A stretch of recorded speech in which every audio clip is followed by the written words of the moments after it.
How do I create a new persona and what type of personas do I create? To create a new persona in evyAI, first click on the evyAI side panel. Then click Home and select Create Personas. This will open the evyAI website where you can set up your persona.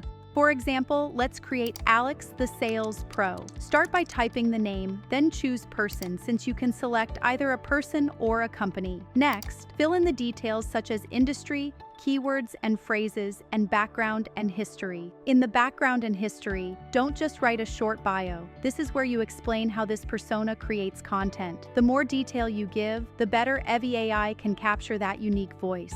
Once you save it, evyAI will use this persona to create content that matches Alex's style and expertise. With personas, evyAI adapts to the exact voice you need. Now, you just built your first persona, giving evyAI the ability to speak just like you.